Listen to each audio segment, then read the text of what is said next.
Hoje, quarta-feira e quarto dia durante a oitava de Pentecostes. É o dia de Têmporas. Então, nós temos duas leituras na missa de hoje. A primeira é extraída dos Atos dos Apóstolos e nos diz: Naqueles dias, Pedro, de pé com os 11, levantou a voz, dizendo-lhes: Homens da Judeia, e vós todos os que habitais em Jerusalém, ficai sabendo bem e ouvi atentamente as minhas palavras. Estes homens não estão embriagados, como vós cuidais, pois ainda não passa da terceira hora do dia. Isto, porém, é o que foi predito pelo profeta Joel. Acontecerá nos últimos dias, palavra do Senhor, que eu derramarei o meu espírito sobre todas as pessoas, vindo então a profetizar os filhos e as vossas filhas. Os vossos jovens terão visões e sonhos os vossos anciões.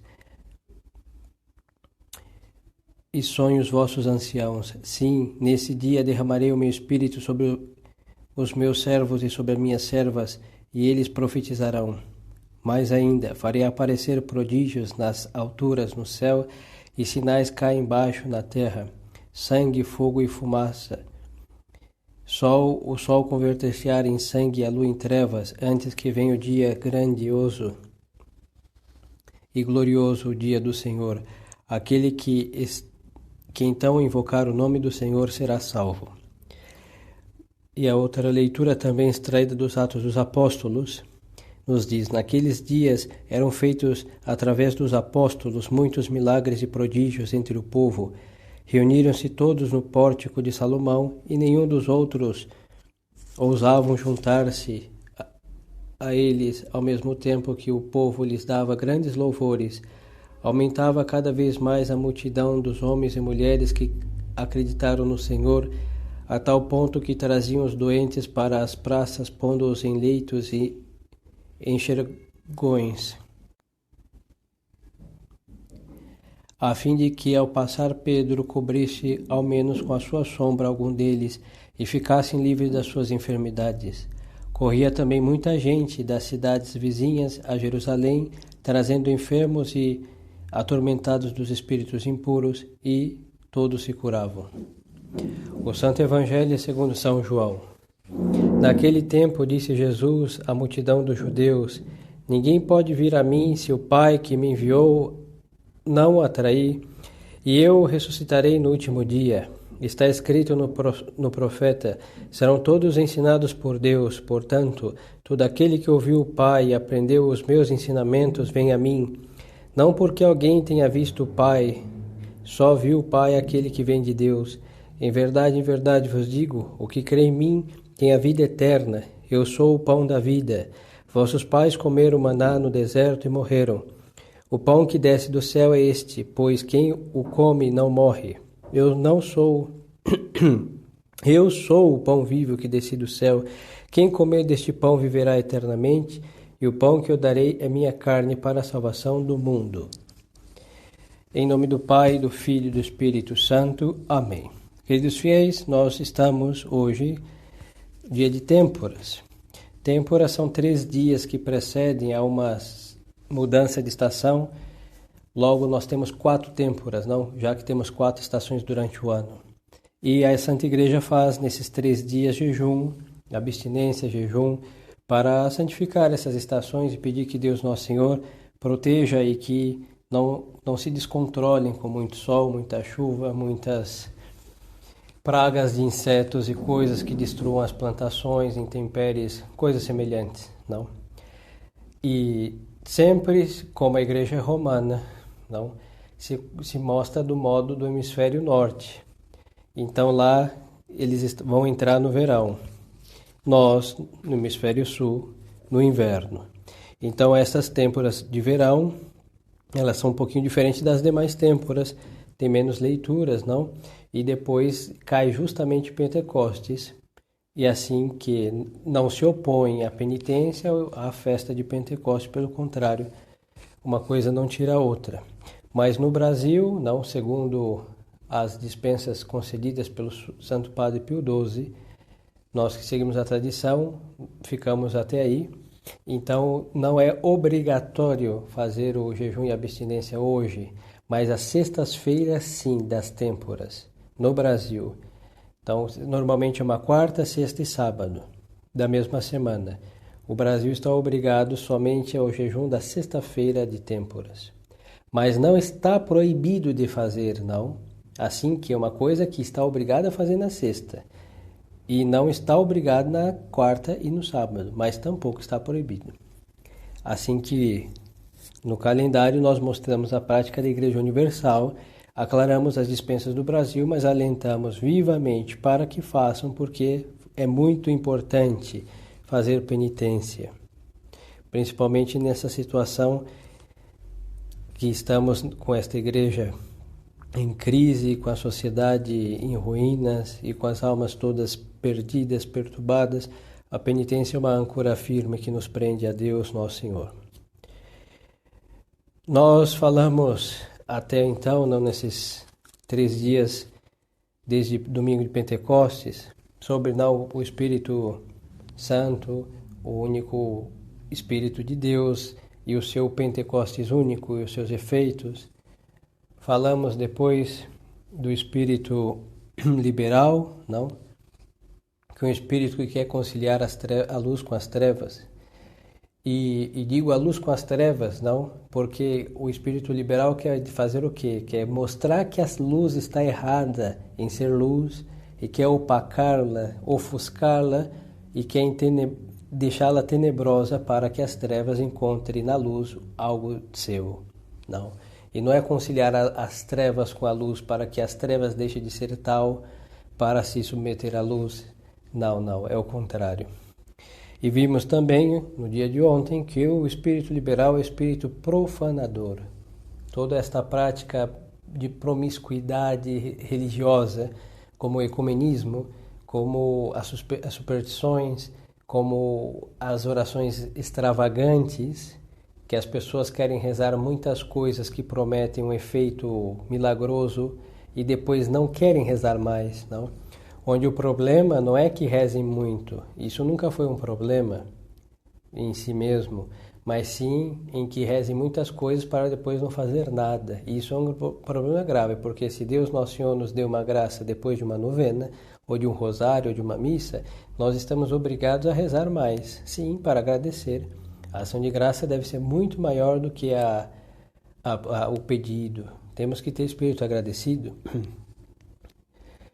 Então, hoje nós vamos ver que todas essas coisas é porque salvo não, toda essa ação liberal acontece por quê? Porque não conhece o Espírito de Deus. Não conhece o Espírito Santo de Deus e assim não se conhece o catolicismo que esse Espírito Santo é a vida e a alma. Nós vemos nos textos de hoje uma presença particular do Espírito Santo de Deus, muito particular. Por quê? Porque nós vemos aqui, na leitura de hoje, o apóstolo São Pedro dizer que depois de Pentecostes, os judeus tinham acusado aos apóstolos de estar embriagados. Então São Pedro, vai ser muito claro e muito realista, não? Como deve ser. Ele vai dizer, homens, por favor, é a hora terceira hora do dia, ou seja, 9 da manhã. Ninguém anda bêbado 9 da manhã. Tem que estar muito mal, né, para isso. Pois então, nós não estamos bêbados. Mas só que é porque aconteceu o que havia profetizado Joel, não que disse, não? E ele vai citar a profecia de Joel. Acontecerá nos últimos dias, palavra do Senhor, que eu derramarei o meu espírito sobre todas as pessoas, vindo então a profetizar os vossos filhos e as vossas filhas. Pois então, era exatamente o cumprimento dessa profecia. Por isso nós temos que ter o cuidado de ficar olhando essas profecias e ficar aplicando hoje para aparições, revelações privadas, videntes, todas essas coisas. Por quê? Porque as profecias públicas, como uma profecia de um profeta do Antigo Testamento, elas a cumpriram com uma revelação pública. E quando foi que esses jovens tiveram visão e essas filhas e filhos profetizaram? justamente no fim dos tempos. Porque acontecerá nos últimos dias. Quando aconteceu? Isso aconteceu em Pentecostes e no princípio da Santa Igreja. Mas os senhores poderiam objetar, padre, mas ser que há 2 anos aconteceram essas coisas e nós estamos no fim dos tempos agora. Pois vamos nos lembrar que desde que Nosso Senhor veio, o fim dos tempos começou. A Sagrada Escritura diz que Nosso Senhor nasceu na plenitude dos tempos. Então, desde então, começou o fim. Pois é, para Deus, 1000 anos para Deus é como um dia, então já se passaram 2, certo?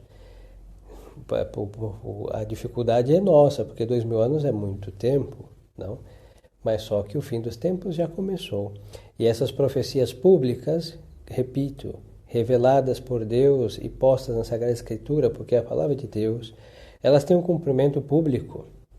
Agora, as revelações depois dos apóstolos, visões e todas essas manifestações místicas são particulares e buscam um fim, a santificação do sujeito, que as tem, quando são verdadeiras, obviamente, ou uma intervenção de Deus e de Sua Mãe Santíssima para resolver um problema social, eclesiástico, o que for, mas também tem uma conotação privada.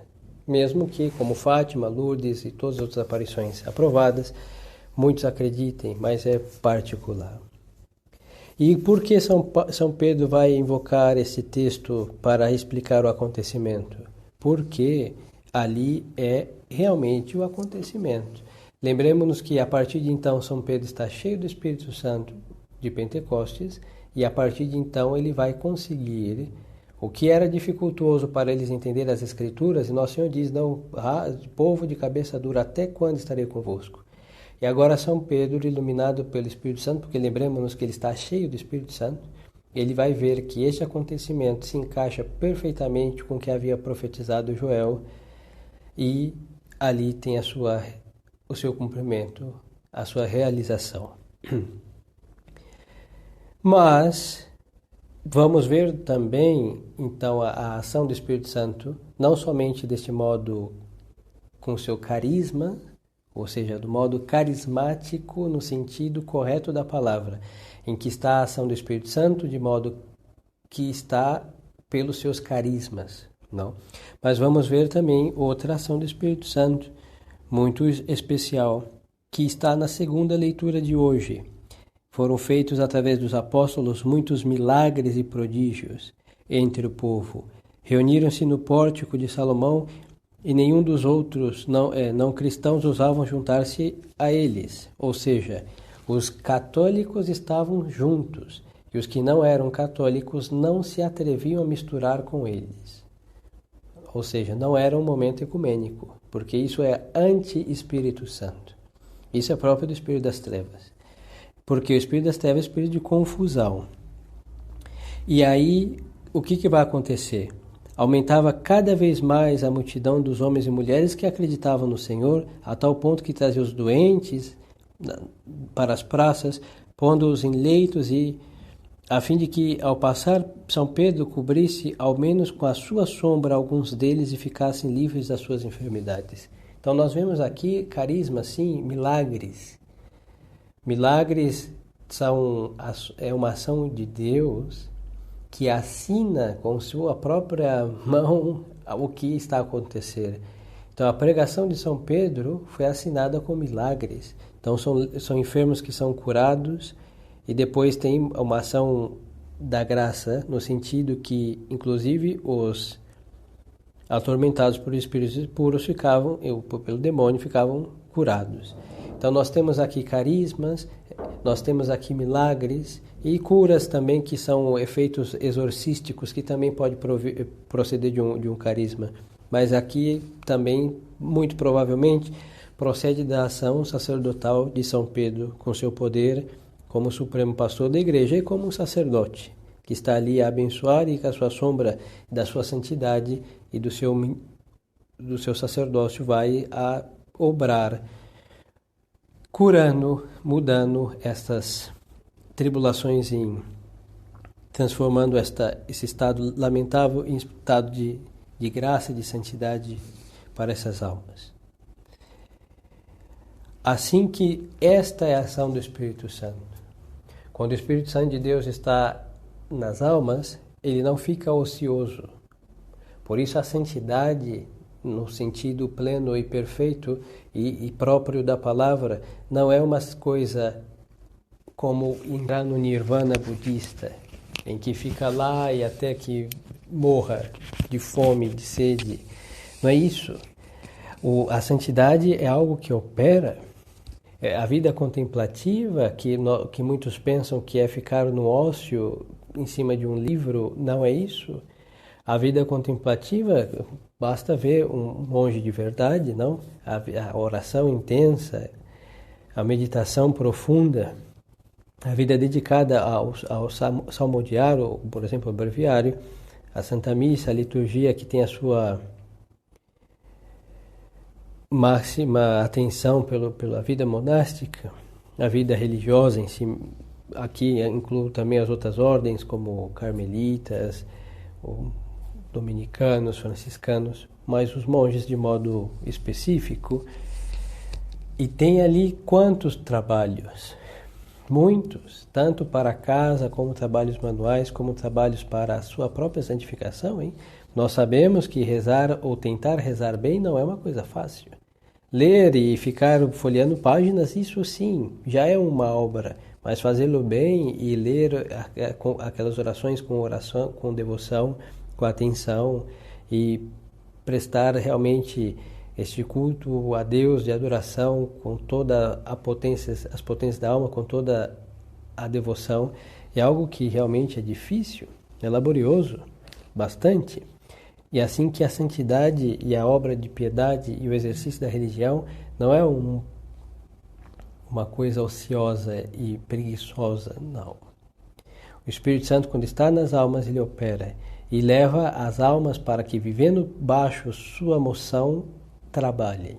Por isso, a cristandade começa aqui com os apóstolos a trabalhar, a converter, a pregar, a instruir, a derrubar templos de ídolos, a edificar a igreja, a conquistar a sociedade para Deus. E ao mesmo tempo vão morrendo, porque o Espírito de Deus começa a obrar e o Espírito das trevas também começa a trabalhar.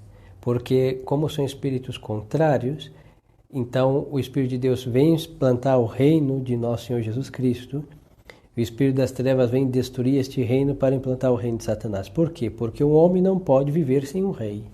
O homem não pode viver sem um reino. Ou estará abaixo o reino de Satanás, ou estará abaixo o reino de nosso Senhor Jesus Cristo. E quem trabalha esses espíritos, o Espírito das trevas para o reino de Satanás, e o Espírito de Deus para o reino de Deus. Ou seja, cada um trabalha para o seu reino. E as almas que estão ali ao serviço do reino de Deus vão ter que trabalhar como abelhas laboriosas, que vão para um lado e para o outro buscando pólens de várias flores, que são essas almas, para fazer este mel, sim. Agora, os do demônio vão trabalhar também como vespas, hein? Para um lado e para o outro, picando, destruindo e invadindo e... Por quê? Porque precisa estabelecer a colmeia satânica. E por isso nós vemos que quando reluz nos que seguem a Deus, a coerência com este seguir a Deus, com o catolicismo verdadeiro, o reino das trevas arrefece, retrocede, acaba minguando. Agora, quando o espírito do mal se apodera dos que servem a Deus, o que acontece? Não só começa a crescer o reino de Satanás, mas começa a mermar, diminuir o reino de nosso Senhor Jesus Cristo. E quando esta ação é feita, ou seja, o demônio sequestra, seduz, ilude alguns dos que seguem nosso Senhor para o seguir estando dentro da igreja, o mal que causa é muito pior do que o que poderíamos imaginar. É o que São Pio X vai dizer na Pascendi, não, que os inimigos da Santa Igreja, os piores são aqueles que estão dentro da igreja, não? Que são homens, entre aspas, eclesiásticos, que estando dentro da igreja se portam como filhos, mas péssimos filhos. Esse é o modernismo. Por isso o modernismo que nós falamos não é só uma missa com um violão ou com uma dança. É muito mais do que isso. E é isso e muito mais. Por quê? Porque quem fez isso? Foi supostamente um papa, foi um bispo, foi um padre. Então, foram pessoas católicas. Então, quando uma pessoa católica deturpa as coisas de Deus, movidas pelo espírito das trevas, isso é muito mais pernicioso, porque se viesse um maçom e nos obrigasse a fazer isso, senão nos mataria, o que teríamos? Mártires. E a fidelidade dos mártires impele a outros serem fiéis a Deus.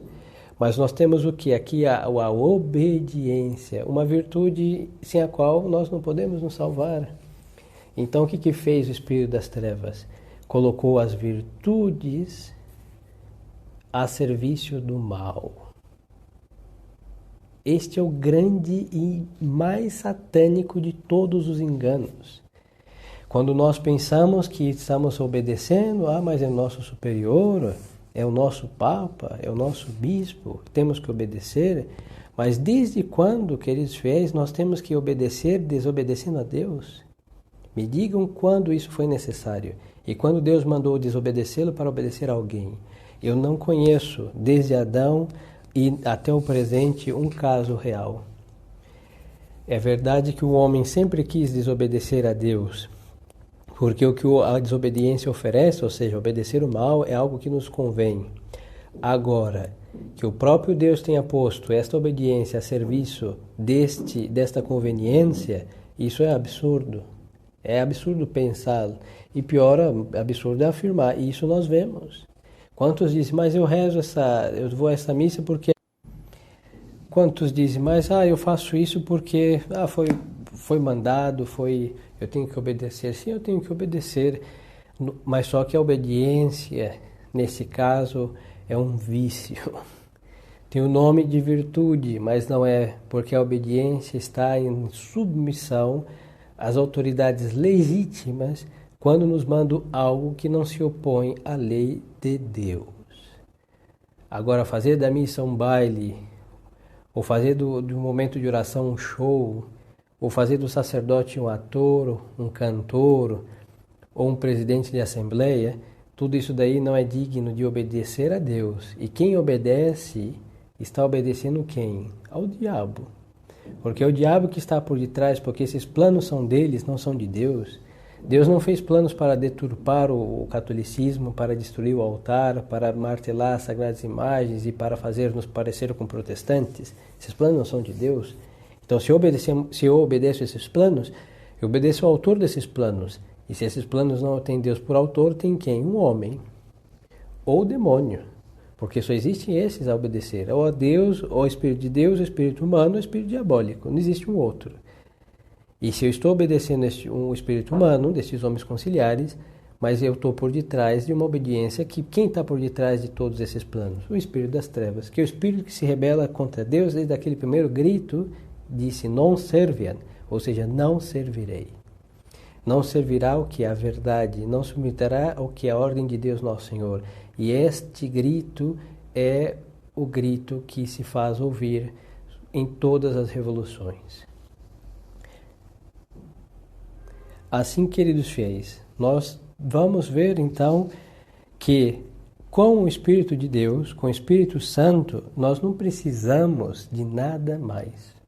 Com o Espírito Santo e as suas obras de santificação, de santidade, nós não precisamos de outras, porque não haverá outras que santifiquem mais do que aquelas que o Espírito Santo de Deus nos deu.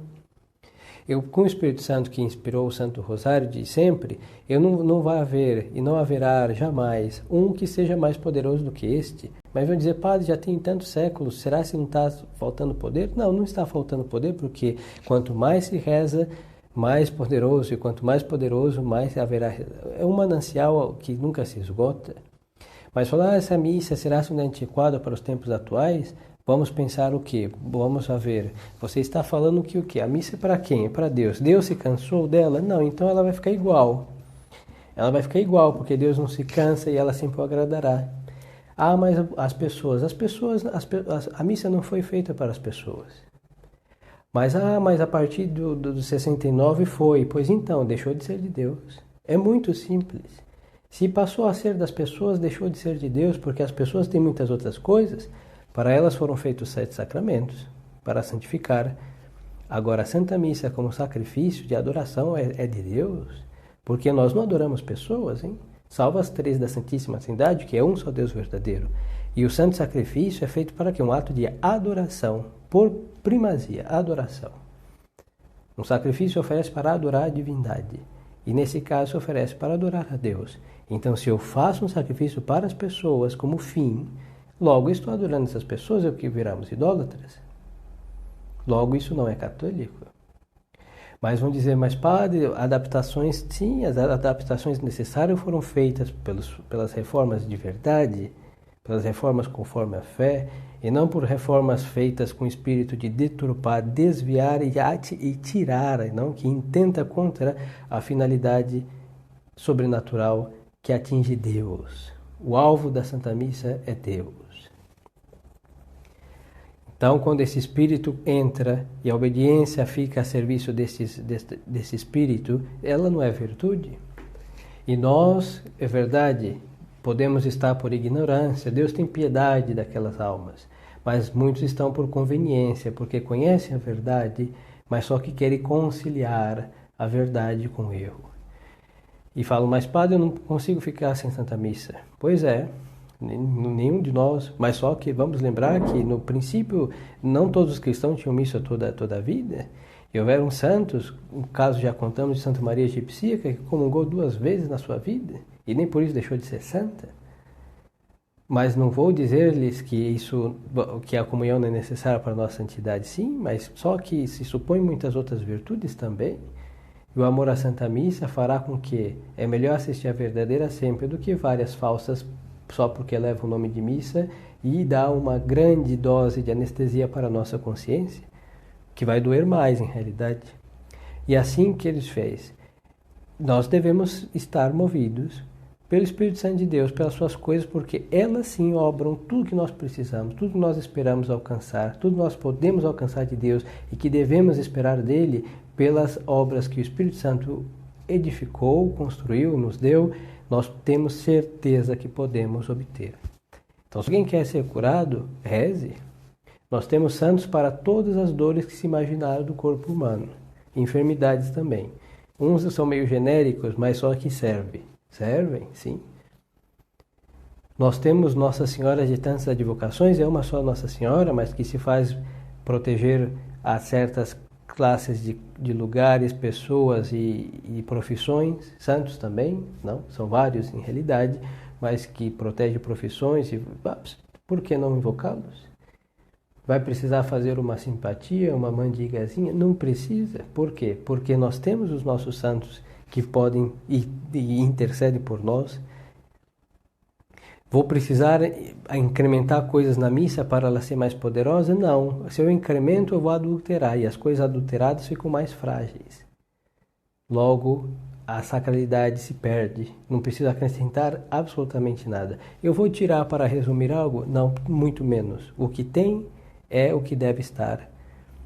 E se tiro, faltará, e se ponho, sobra. Vou adulterar o Santo Rosário colocando mais coisas? Não, não. Rezo os 15 mistérios, foi assim que por séculos e séculos foi rezado. E por que agora eu vou mudar? Não, rezo igual. Rezo o Pai Nosso do jeito que Nosso Senhor ensinou. Rezo a Ave Maria do jeito que se reza na Santa Igreja desde muitos séculos também. Rezo o Credo como é tradição nesse país. E faço as coisas de sempre, porque as coisas de sempre, outrora, santificaram os que as usaram.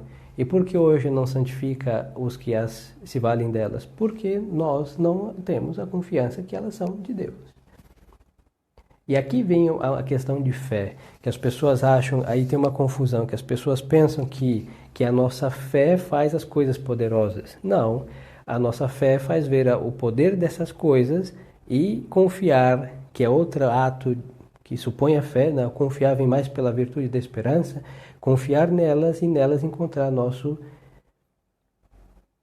socorro e a solução do que nós necessitamos. Assim que Peçamos muito a Deus Espírito Santo nessa oitava, nesse tempo, essa graça que Ele exorcize de nós esse espírito liberal. E liberal posto, o espírito liberal ele é um grande espírito satânico. Mas só que ele tem possessões coletivas, pessoais e bem sutis, infestações. Então as suas ações são muito, desde satânica ao absurdo, mas sutilmente piedosas. Então temos que ter cuidado porque na nossa vida católica, eu falo entre nós tradicionais, tem muita coisa liberal. E é o Espírito Santo de Deus que se retira do liberal. Sim, ele não obra junto com o liberalismo. Então nós precisamos, para sermos de Deus, absolutamente de Deus, totalmente de Deus, nós precisamos tirar esse espírito maligno. Seja na nossa piedade, seja no nosso modo de pensar, seja no nosso modo de vestir, não? A modéstia que nós não cansamos de exortar as mulheres, pois é, enquanto estiver com suas calças apertadas, esperamos ao que Deus nosso Senhor, como esperamos que Deus nosso Senhor nos ouça, atenda nossos pedidos, se nós não obedecemos nenhum mandamento de Deus? Pois é de se pensar isso também, porque obrigar a Deus a nos ouvir e atender às nossas preces, e nós não nos obrigamos nunca ou muito pouco a obedecer os seus preceitos, é um absurdo. E esse absurdo também é liberalismo. E vamos olhar o modernismo? Não, vamos ver essa pessoa que está no espelho refletida. Vamos cada um diante de e vamos olhar aquela cara, olhar nos olhos dela e dizer: esta é uma alma liberal. Que está aqui para quê? Para conhecer e amar a Deus, nosso Senhor. Logo, tem que deixar de ser tal. Então, não posso esperar tudo de Deus e obrigar a Deus a fazer tudo o que eu quero, porque Ele não faz o que nós queremos, Ele faz o que nós queremos, Ele faz o que nós necessitamos, segundo Sua divina vontade. Mas nós temos que obedecer os seus preceitos. Isso sim é uma questão de salvação. Isso sim, porque sem obedecer os preceitos de Deus, eu não posso salvar a minha alma. Agora, doente, cego, paralítico, com Covid ou com o que for, eu posso entrar no reino do céu? Sim, posso. Talvez essas coisas vão até facilitar a entrada, mas desobedecer a Deus, eu não posso entrar no reino dos céus. E isso nosso Senhor nos dizia no Santo Evangelho. E eu vou repetir aqui, que foi o Santo Evangelho da segunda-feira. A condenação consiste nisso. A luz veio ao mundo e os homens amaram mais as trevas do que a luz, porque as suas obras eram más. Então é exatamente este espírito maligno, esse espírito liberal, fará com que nós amemos mais as trevas e anestesiemos em nossas consciências com um pouquinho de piedade e catolicismo, e vai nada mais que juntar dois inconciliáveis, e tudo isso é digno de condenação. Então peçamos a Nosso Senhor a graça de enxergar. Aqui é uma questão de oração, é uma questão de instrução, uma questão de exame de consciência e uma questão de oração. Para pedir, primeiro, instruir, já estamos. Depois, exame de consciência, analisar nossas consciências e ver aonde está este mal do liberalismo. Que nós não estamos pensando como Deus, muito menos obrando como Deus deseja, ordena que obremos. Logo, rezar e implorar insistentemente a Deus Nosso Senhor com nossos rosários, com as missas, as comunhões, com nossas devoções, novenas, atos de piedade, peregrinações, com todas as obras da piedade sadia, pedir e suplicar a Nosso Senhor que Ele nos dê o seu Santo Espírito. Não? Dai-me, Senhor, o vosso Santo Espírito. E Ele vai renovar essa pequena porção de sua terra, que é a nossa alma, que é o nosso coração, e tirar todas essas coisas, que é o mais importante. Então, quem tem o Espírito de Deus, vimos, está cheio do Espírito de Deus, não precisa. É uma questão assim que, primeiro, que não servem nada, as coisas que não são de Deus não servem para nos levar a Deus. Logo, Deus nos deixou os meios para chegarmos até Ele. Então, se eu quero chegar até Ele com meios que não são dele, eu não vou chegar até Ele. Não vou. Então, Ele deixou sua igreja, deixou os sacramentos, deixou a sã doutrina, deixou o sacerdócio católico, deixou o santo sacrifício da missa, deixou os 7 sacramentos, deixou a oração. A Santa Igreja deixou os meios como nós devemos rezar, devoções aprovadas. Deixou o exemplo de quem faz todas essas coisas se santifica, que são santos, que fizeram tudo isso daí, tudo, hein? Tudo com perfeição e viraram o que viraram, santos. E nos diz o que? Se você faz o mesmo, será semelhante, igual, maior e até pode ser melhor do que um deles. E por que nós não somos? Porque nós não estamos usando desses meios conforme devem ser usados. Então que o Espírito Santo de Deus tenha piedade de nós, inflame nossos corações, instrua nosso intelecto e dissipe estas ignorâncias e também malícias que vão aí como nódoa impregnando e opacando, ofuscando esta luz que deve iluminar e dissipar nossas trevas. Que Deus tenha piedade de todos nós. Em nome do Pai, e do Filho, e do Espírito Santo. Amém.